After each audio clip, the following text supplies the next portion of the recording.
भातितोऽक्षरं ब्रह्म भगवान् पुरुषोत्तमः जनो जानिदं सत्यं मुच्यते भवबंधनात्। कृपा करो मुझ ऊपरे सुख निधि सहजानंद। गुण तमारा गाववा बुद्धि आपजो सुख कंद। गुण तमारा गाववा बुद्धि आपजो सुख कंद। श्री स्वामिनारायण भगवाननी जय। सियावर रामचंद्र भगवाननी जय। उमापति महादेवनी जय। दरेक दिव्य हरिभक्तों ने भावथी जय स्वामी नारायण। श्रीजी महाराजे वचनामृतनी अंदर बात करी छे के समझण तो आपतकाल ज्यारे आवे त्यारे ज ते साची समझण कळाय छे, एटले के तेनी परीक्षा आपतकालना समये ज ते आपणे करी शकीए छीए। तो आवा ज ते एक भक्त एटले के महेमदाबादना उमियाबाईनुं આજે આપણે આખ્યાન સાંભળવું છે। आम तो श्रीजी महाराजनी वखतनी अंदर ए घणा बधा एवा भक्त रत्नो थई गया के जेमना जीवन प्रसंगो जेमनो आख्यान आपने घणी बधी प्रेरणाओ आपे छे। तो आ महेमदाबादना जे उमियाबाई हता तो एमना जीवननी अंदर ए समझण एवी हती, कारण के एमना ज ते पुत्र ए हरिकृष्ण एनुं नाम अने एने श्रीजी महाराज ए तेड़वा आवे छे, पण छतां पण ए सांख्यनी समझण ए कोने कहेवाय अने केवी रीते दृढ़ या उमियाबाई ने हती। तो एनी विशेष वातो आज आपणे आजना आख्याननी अंदर करवाना छीए। आम तो भगवान स्वामीनारायणे जेतलपुरनी अंदर ज्यारे यज्ञ कर्यो त्यारे महेमदाबादना ब्राह्मणो ए बधा यज्ञनी अंदर लाभ लेवा माटे आवेला हता अने श्रीजी महाराज आ यज्ञो के उत्सवो आ बधुंय ते करवा पाछळनुं एमनुं मुख्य प्रयोजन ए ज हतुं के आ यज्ञो उत्सवोनी अंदर ए बधाए मुमुक्षु आवे, लाभ ले, कथा वार्तानो योग एमने थाय अने साचुं ज्ञान पोताना जीवननी अंदर ए दृढ़ करे। पण बधाईनो आश्रय कंईक जुदो जुदो होय अने श्रीजी महाराजनुं खोटुं देखाडवा माटे घणा बधा ब्राह्मणोए एवो पण प्रयास करेलो हतो के आपणे आ यज्ञनी अंदर ए जे आपणे होमवा माटे आपे ने घी होय ए बधी वस्तुओनी आपणे ताण पाडी नाखीए एटले भोंडो देखाय अने स्वाभाविक रीते द्वेषीओ पण घणा बधा एवा हता ज ते। हवे श्रीजी महाराज तो वडतालनी अंदर पोते बिराजता त्यारे महेमदाबादथी घणा बधा हरिभक्तोए श्रीजी महाराजने कीधेलुं के महाराज अमारा गाममां कोईक विद्वान साधुने मोकलो अने जे आ द्वेषीओने जे उपद्रव छे ने तो ज ते शांत थशे।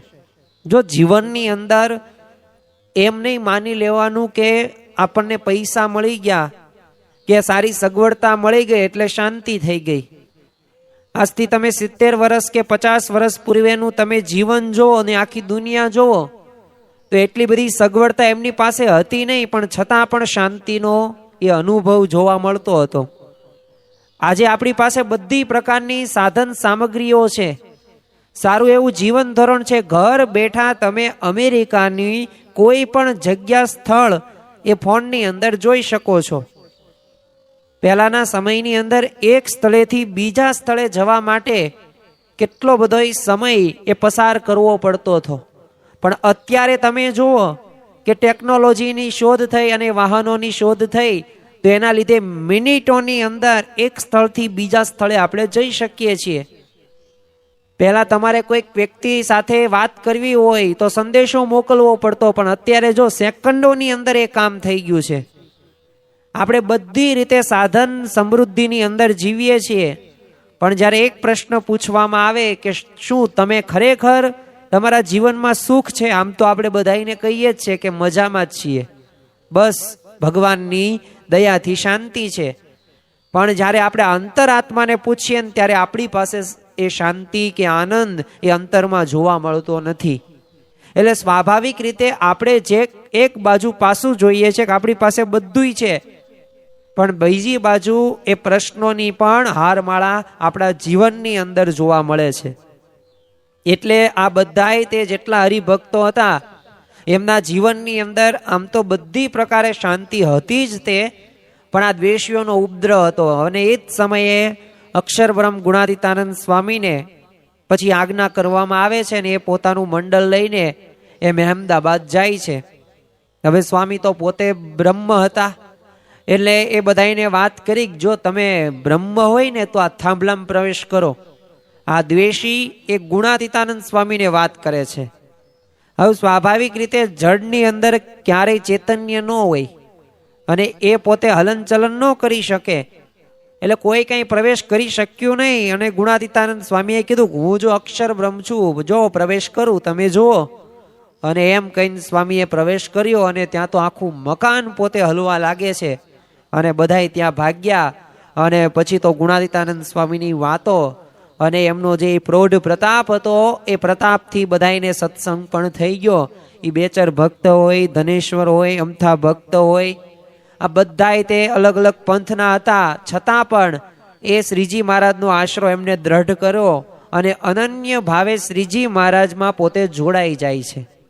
હવે આ બધાય તે હરિભક્તો થઈ ગયા, એટલે અવારનવાર સમય આ ઉત્સવની અંદર શ્રીજી મહારાજ પાસે આવે અને સમાગમ કરે અને લાભ પણ લે. તો એકવાર છે ને બધાના આમંત્રણથી શ્રીજી મહારાજ સંતો અને હરિભક્તોનું વૃંદ લઈને અમે અમદાવાદ પધારેલા. હવે શ્રીજી મહારાજ 10 દિવસ રોકાવાના હતા અને સવાર સાંજ શ્રીજી મહારાજે જમાડવાના તે વારા એ બધા જેટલા પણ બ્રાહ્મણ કુટુંબો હતા એમાં વહેંચી દીધેલા હતા.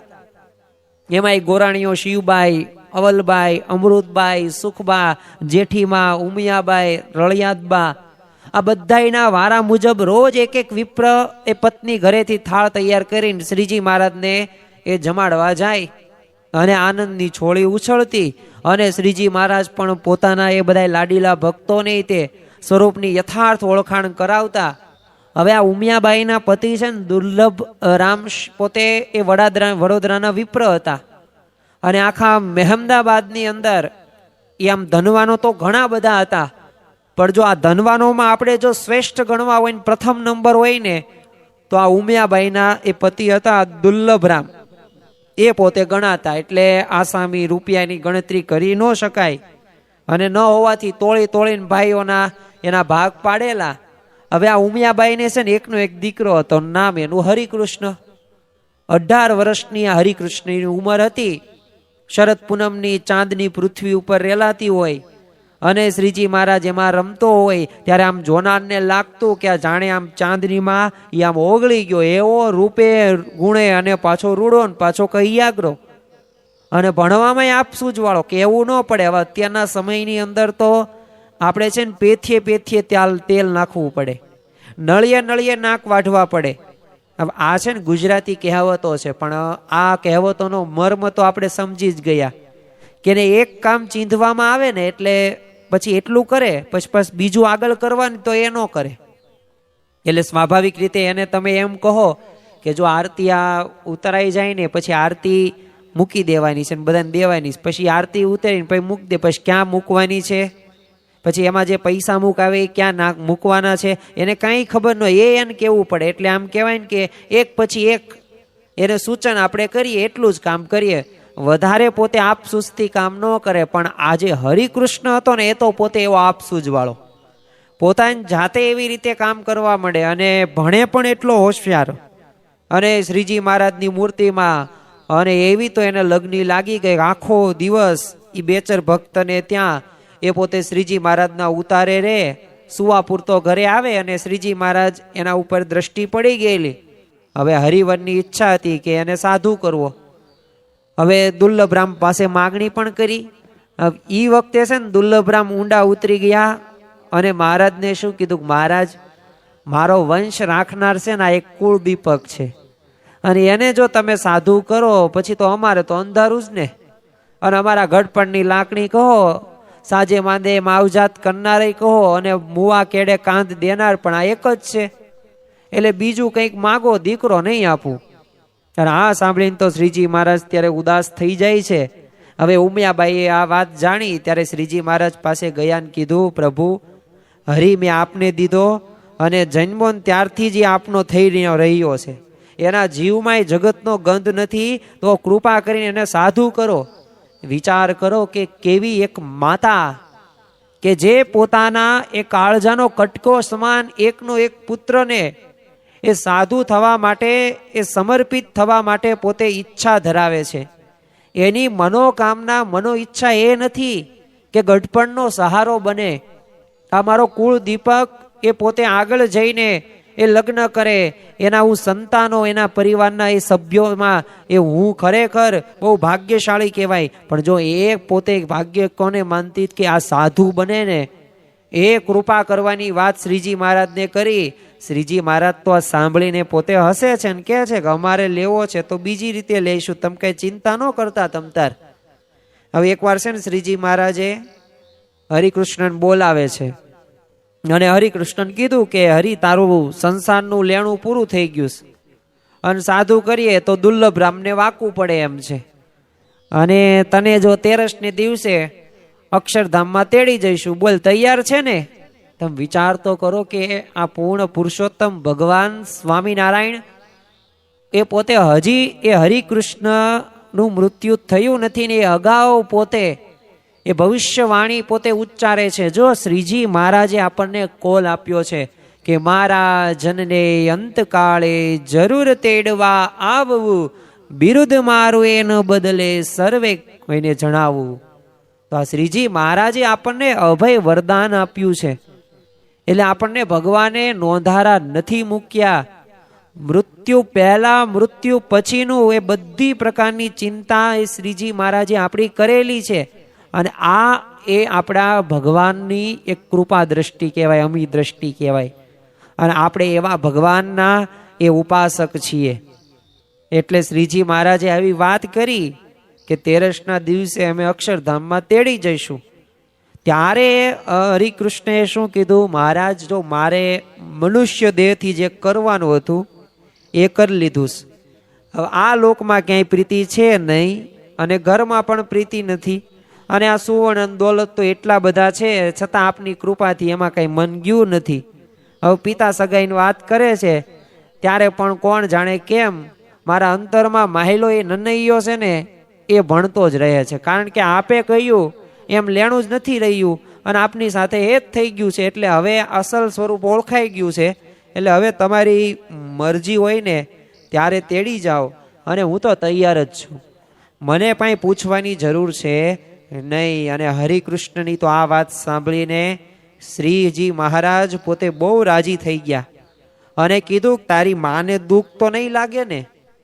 હવે આવી વાત કરી એટલે આ હરિકૃષ્ણએ કીધું કે મહારાજ એમની સમજણ છે ને સવાઈ છે, અને આપે વાતો કરી કરીને એવું ઘડતર કર્યું છે ને કે એમને આ વાતનું કઈ દુઃખ નહીં થાય, અને ધન ધામ પુત્ર પરિવાર તો બધું ચરણોમાં સમર્પિત કરીને જ બેઠા છે એ, એટલે એ તમે ચિંતા ન કરતા. અને ત્યારે શ્રીજી મહારાજે હરિકૃષ્ણને માથે હાથ મૂક્યો અને રાજી થઈને કહ્યું કે તો 13 હવે પારખું થઈ જ જશે. અને 13નો એ સવાર પડ્યું, અને આજે કોણ ત્યાંથી થાળ આવવાનો છે એમ શ્રીજી મહારાજે બ્રહ્મચારીને પૂછ્યું 13ના દિવસે.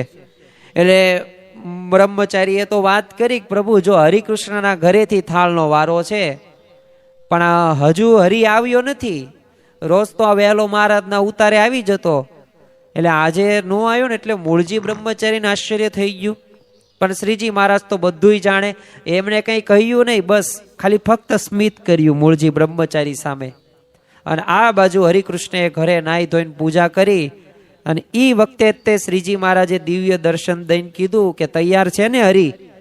અને ત્યારે એ સામે હરિકૃષ્ણએ વાત કરી કે પ્રભુ તમારી વાટ જ હું જોતો હતો, ક્યારે તમે આવો અને મને ધામમાં લઈ જાઓ. તે શ્રીજી મહારાજ કે જો આ વિમાન તારા માટે જ લાવ્યો છે. એટલે બધાને જય સોમનારાયણ કરી લે. અચાનક જ તે હરિકૃષ્ણને શરીરે ધાણી ફૂટે એવો તાવય ચડ્યો, અને મા ઉમિયાબાઈ શ્રીજી મહારાજ માટે થાળ તૈયાર તો કરી રહ્યા હતા, કારણ કે એમનો વારો હતો. અને હળવેથી ને તે હરિને કોઈની સાથે વાતો કરતો સાંભળ્યો, એટલે જાણ્યું કે મહારાજ સાથે ગોઠડી કરી રહ્યો છે, અને મહારાજ એને આજે અક્ષરધામમાં લઈ જવાય દિવ્ય દેહે પધાર્યા છે. હવે આ શ્રીજી મહારાજના વચનની અંદર બાઈને તો અંતરમાં પ્રતીતિ આવી જ ગઈ હતી, અને એ જ હરિના ઓરડાની અંદર દાખલ થયા ને ત્યારે જાણ્યું કે શરીર તો ધગી રહ્યું છે, બસ મુખમાં તો સ્વામિનારાયણ સ્વામિનારાયણ જાપ ચાલુ થઈ ગયો. અને અવાજ સાંભળી આંખો ખોલી અને માને જોઈને હરિકૃષ્ણે એટલું જ કીધું કે માં હવે હું છે ને અક્ષરધામમાં જાઉં છું, અને જો શ્રીજી મહારાજ મન તેડવા પધાર્યા છે એટલે જય સ્વામિનારાયણ અને એમ કહીને પોતે આંખો મીચે છે અને એક તેજનો ઝબકારો થયો અને એ દિવ્ય આત્મા શ્રીજી મહારાજ સંગાથે એ અક્ષરધામની વાટે સંચરી ગયો. હવે ઉમિયાબાઈએ તો આ બધું દ્રશ્ય જોયું. આ હરિકૃષ્ણની વાત પણ સાંભળીને અંતરમાં એને હરખ હતો કે મહારાજ મારા હરિને પોતાનો કરી ગયા છે અને કાયમ માટે સમીપમાં લઈ ગયા છે. એટલે એ તો પોતે વાહ પ્રભુ આવું બોલે. અને હરિના શબ્દને અડિયા વિના જ તે બાઈએ તો શણગાર સજ્યા, જરિયાની સાડી પહેરી, 700 રૂપિયાનું મોંઘું સોનાનું ઝૂલણું પહેર્યું. ઈ વખતે સોનું 12 રૂપિયે તોલો હતું. અને આજે મહારાજના પોતાના હાથની રસોઈ અંગીકાર કરવા નતા એટલે અક્ષરનો નાથ અને અવતારી આજ મુજ અબળાઈની સેવા સ્વીકારશે. અને એ ભાવમાં બાઈએ લૌકિક વ્યવહાર ગૌણ કરી દીધો. જો આવી સમજણ એ આપણે સ્વાભાવિક રીતે એ વ્યક્તિના જીવનની અંદર જોવા નથી મળતી. એટલે સમજણ તો છે ને આપતકાળે જ ઘડાય છે. અને સાચે જ અર્થની અંદર જો આપણું ઘડતરને ઘડાઈ ગયું હોય ને સમજણ, તો એ આપતકાળે કળાઈ પણ જાય છે.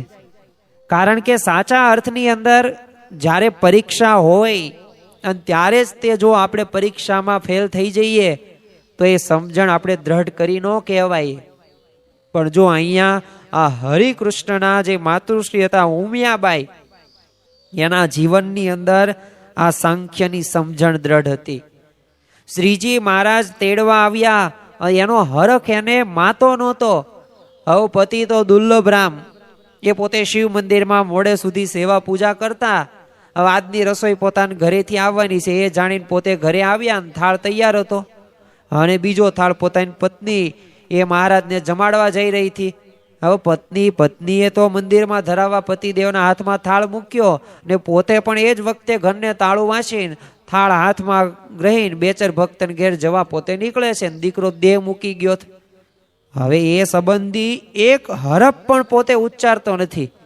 વિચાર તો કરો કેવી સમજણ કે ઘરે પોતાના એકના એક દીકરાનું મૃત્યુ થયું છે, છતાં પણ એમનું કર્તવ્ય શું છે? જો કર્તવ્ય એમને નિભાવ્યું.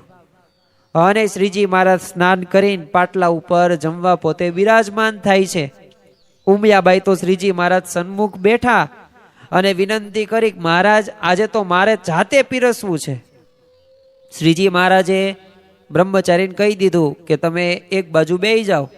અને બાઈ પંખો લઈને પવન ઢોળતા શ્રીજી મહારાજને પોતે પીરસવા લાગે છે. ને હેતના હિસોરે શ્રીજી મહારાજ એક પવિત્ર હૃદયનો થાળ પોતે આરોગતા હતા. બાઈએ ઉમંગથી લાડુ, દાળ, ભાત, ભજીયા, વડા બધું રાંધેલું. અને શ્રીજી મહારાજને જમતા કોણ જાણે કેમ ઓડકાર આવતો જ નહોતો. બ્રહ્મચારી મૂંઝાઈ ગયા કે આ થાળ તો ખાલી થવા આવ્યો છે. એટલે બ્રહ્મચારીએ હાથ જોડીને મહારાજને કીધું, પ્રભુ આજે એવા તે કેવા પોરસાવ્યા કે રોજ કરતા 3 ગણો થાળ આરોગી ગયા, તો એ ઓડકાર આવતો નથી. તો મહારાજ તો દાંત કાઢીને હસીને કહે છે, બ્રહ્મચારી આજે આ બાઈએ પ્રોઢા ગોપીની સમજણને પણ તુચ્છ કરી નાખીશ. એનો એકનો એક દીકરો હરિકૃષ્ણ ધામમાં ગયો છે ને ઘરમાં શપ પડ્યું છે ને બધી વિધિ કોરાણે મૂકીને જમાડવા આવ્યા છે. અને પાછું 16 શણગાર સજ્યા છે અને મોં પર શોકનું નામ નિશાન નથી મળતું. હવે આ સાંભળીને તો બ્રહ્મચારી મુખમાંથી હેકારો નીકળી ગયો કે હરિકૃષ્ણ ધામમાં ગયો. અને તે ઉમિયાબાઈ કે પ્રભુ આપ જાતે તો એને આત્માને લેવા પધાર્યા, તે પછી શોક શાનો? અને તમારું દિવ્ય અક્ષરધામનું સુખ એને મળી ગયું, તે કઈ નાની સૂની વાત ન કહેવાય. તપ કરીને મરી જાય પણ અક્ષરધામ ન મળે, અને એ તમે સહેજમાં આપી દીધું, કૃપાએ કરીને આપી દીધું. ત્યારે શ્રીજી મહારાજે વાત કરી કે અમારા યોગમાં આવનારી જીવ પ્રાણી માત્રને છે ને એ વિહદ અક્ષરધામ પમાડવું છે, આ અમારું બિરુદ છે. પણ આ તુચ્છ લોકની અંદર, વિષયોની અંદર એ જીવને ગોઠી ગયું છે ને એટલે વાતો સાંભળીને આંખ ઉઘડતી નથી. અને હરિકૃષ્ણે અને તમે ખરેખર કથા વાર્તા છે ને જીવમાં ઉતારી છે. સમજણ આપત કાળે જ કળાય છે. પ્રવચન કરવાથી કે પ્રવચન સાંભળવાથી કે ગ્રંથોનું પઠન કરવાથી એ કાંઈ આપણા જીવનની અંદર એ કંઈ સમજણ આપણે કાંઈ ઇન્સ્ટોલ નથી થઈ જતી. એના માટે તો કથા વાર્તાને પચાવવી પડે, અનુકરણમાં લાવવી પડે, વર્તનમાં લાવવી પડે. સારું સારું બધાય બોલી શકે, પણ પોતાના જીવનની અંદર એવી પરિસ્થિતિ બને અને ત્યારે તમે સ્થિર વર્તી શક્યા તો એ ખરા અર્થની અંદર એ તમે કથા વાર્તાના શબ્દો અંતરમાં ઝીલ્યા કહેવાય, જીવમાં ઉતાર્યા કહેવાય. અને મહારાજે જો એટલે જ પ્રસન્નતા કરી અને મહારાજ કહે છે કે અમારે સૌને તમારી જેવી સમજણ યુક્ત કરવા. આ લોક તુચ્છ છે, નાશવંત છે, દેહ ને દેહના સંબંધી મિથ્યા છે, બંધન કરતા છે, પંચ વિષય દુઃખરૂપ છે, મોહક છે, સંસાર અસાર છે, દુઃખનો એક મહાસાગર છે, અને ઇન્દ્રિયોનું સુખ ક્ષણિક છે, ક્ષણભંગુર છે. અને જ્યારે ભગવાન સંબંધી સુખ અવિનાશી છે, શાશ્વત છે, અને સર્વ પ્રકારે સુખ ભગવાનની મૂર્તિમાં રહેલું છે, અને એમના સિવાય એકલો આત્મા પણ એ શરીરમાં રહીને ભોગ પામવા સમર્થ નથી. એ ભગવાનની પ્રગટ પ્રમાણ એ પ્રાપ્તિ થઈ તો પણ અક્ષરધામના સુખમાં દ્રષ્ટિ પહોંચે નહીં, અને આ ધન સ્ત્રી આદિક બધી સાંસારિક પદાર્થની વાસના ટળશે નહીં, એ વિષયોમાંથી પ્રીતિ તૂટશે નહીં ત્યાં સુધી એ ભગવાન બાજુ તમે નજર નહીં માંડો. અને એ જે વિષયમાં પ્રીતિ તૂટતી નથી અને વાસના ટળતી નથી ને એ જ મોટું પાપ છે. અને જીવમાં સત્સંગ ક્યાં થયો? સત્સંગ તો કર્યો બાઈએ, આ સત્સંગ કર્યો કહેવાય. આ કથા વાર્તાના શબ્દો હરિકૃષ્ણ તમે જે ઉતાર્યા ને આને સત્સંગ કર્યો કહેવાય. અને આવી રીતે શ્રીજી મહારાજે જે અંતરનો જે અભિપ્રાય હતો ને, આ અભિપ્રાય ઉમિયાબાઈને અને મા મૂળજી બ્રહ્મચારીને પણ જણાવે છે. બાઈ તો હાથ જોડીને ખાલી એટલું જ ઉચ્ચર્યું કે પ્રભુ આપે તેમજ આ લાડુબા, જીવુબા, રાજબા, પાંચુબા ખૂબ વાતો કરીશ, અને બધું હૈયે ઠાંસીને ભર્યું, અને ઈ બળ નિત્ય રહ્યું છે. અને આમ આવીને આવી મહેર મારા ઉપર કરજો. આવી રીતના શ્રીજી મહારાજે ને વાત કરી આ ઉમિયાબાઈએ, અને કરુણાભીની દ્રષ્ટિથી શ્રીજી મહારાજ પણ એના સામું એ પોતે જોઈ રહ્યા. હવે સાંજે તો મહેમદાબાદની અંદર છેવાડે સ્મશાનની અંદર હરિકૃષ્ણની ચિતા બળતી હતી, ત્યારે છે ને દુર્લભરાના એ હૈયે એક વલોપાત સંભળાઈ રહ્યો હતો, મારી આંખોમાં ધૂળ નાખીને શ્રીજી મહારાજે મારું રતન લૂંટી ગયા. ઉમિયાબાઈએ જ્ઞાન દઈને પતિનો શોક તો નિવાર્યો. ત્યારે શ્રીજી મહારાજ પાસે આવ્યા, અને શ્રીજી મહારાજે પણ ખરખરો કરીને કીધું બહુ ખોટું થયું, અને ઘણી બધી સાંખ્યની વાતો એ શ્રીજી મહારાજે ત્યારે એમને કરી, અને સાથે સાથે કંઈક થોડીક શાંતવના પણ એમને પછી તો વળી. પણ વખત જતા દુર્લભરામને સત્સંગનો, શ્રીજી મહારાજનો મહિમા સમજાણો, અને પછી આશ્રય પણ કર્યો. પણ ધનનો એ જે મદ ચડેલો હતો ને, એટલે પોતે નિર્માની પોતે થઈ ન શક્યા. એટલે એમને બેચર ભક્ત સાથે અબોલા હતા, એટલે શ્રીજી મહારાજે નક્કી કર્યું કે મારે છે ને આ અબોલા તોડાવવા જ છે.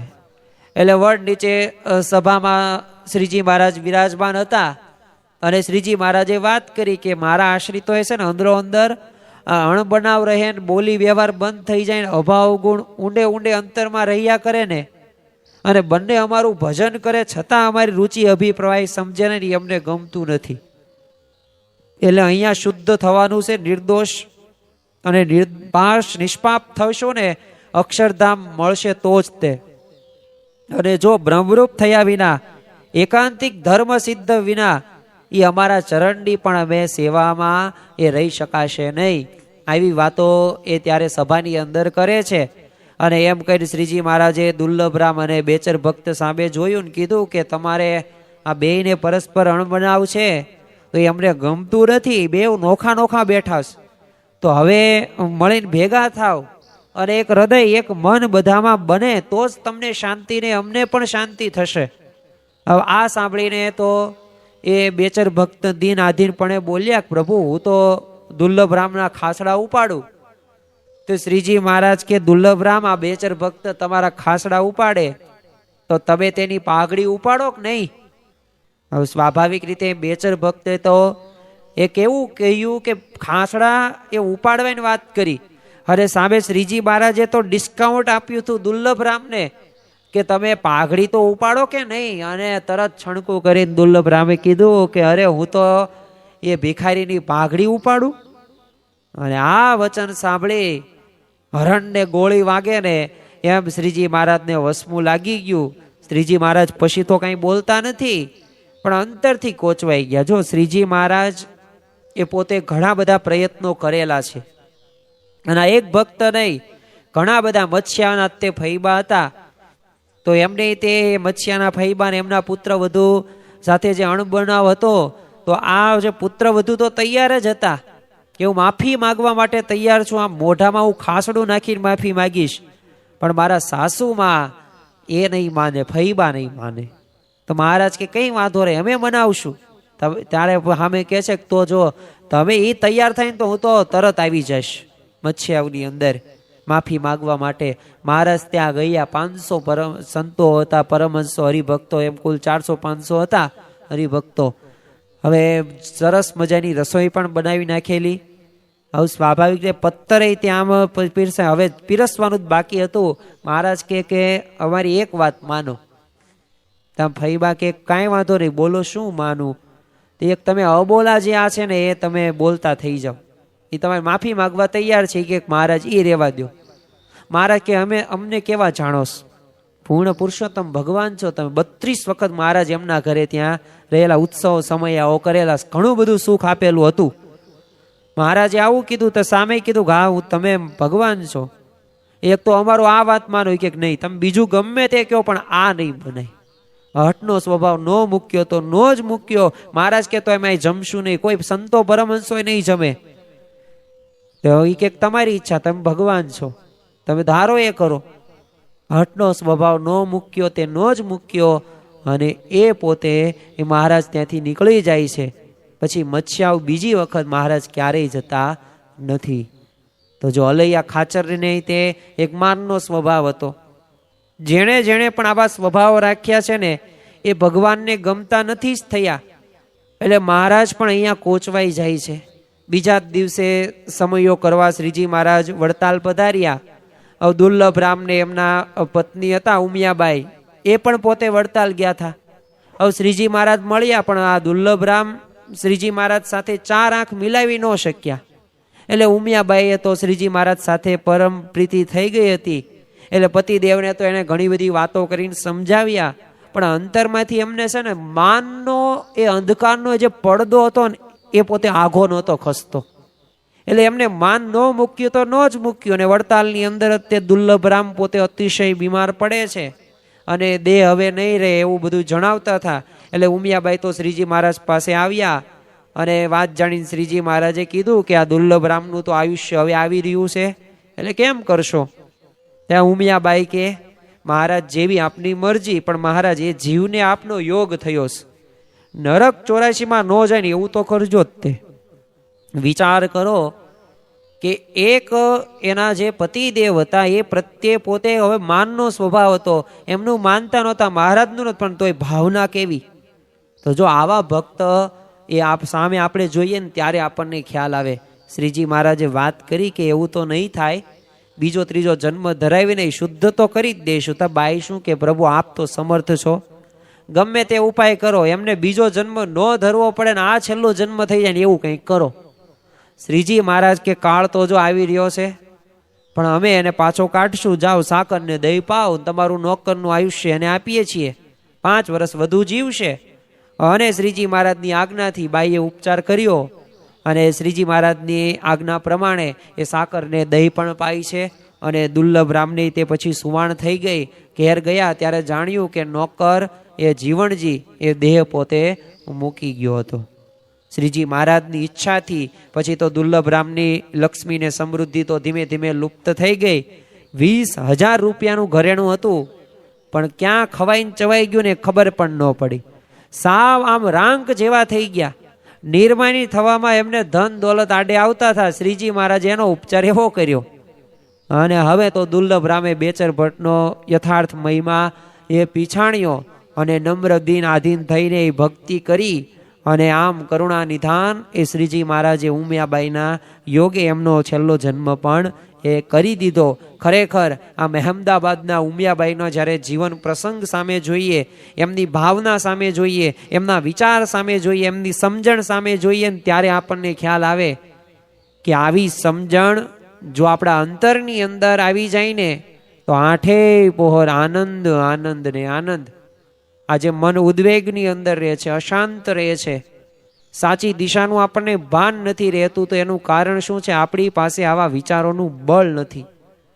આપણે એવા વિચારો કરીએ છીએ કે જે વિચારોથી આપણે દુઃખી થઈએ છીએ. અરે આપણને ભગવાન મળ્યા, સંત મળ્યા, એ પ્રાપ્તિના આનંદની અંદર એ આપણે આખો દિવસ દરમિયાન એ આપણું કાર્ય કરીએ, આપણી ફરજ નિભાવીએ, આપણી જવાબદારી હોય પરિવાર તરીકેની, સત્સંગ પ્રત્યેની સેવા કરીએ, કથા વાર્તા સાંભળીએ.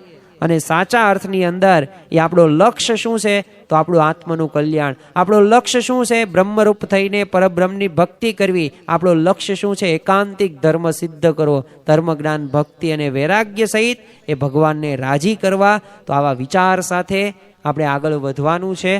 અને આવો વિચાર એ આગળ આપણે ક્રિયામાં પરિવર્તિત કરશું, એ આપણી ટેવ બની જશે. અને એ ટેવ આપણું ચારિત્ર અને છેલ્લે જિંદગી પણ બની જશે. તો આજના દિવસે મહારાજ સ્વામીના ચરણોમાં પ્રાર્થના કરીએ કે અમારા જીવનની અંદર પણ આવી સમજણ દ્રઢ થાય. આ સાંખ્યની સમજણ એ અમને વધુમાં વધુ દ્રઢ કરીને એ આઠેય પહોર આનંદમાં રહી શકીએ, એ જ આજના દિવસે પ્રાર્થના. શ્રી સ્વામિનારાયણ ભગવાનની જય.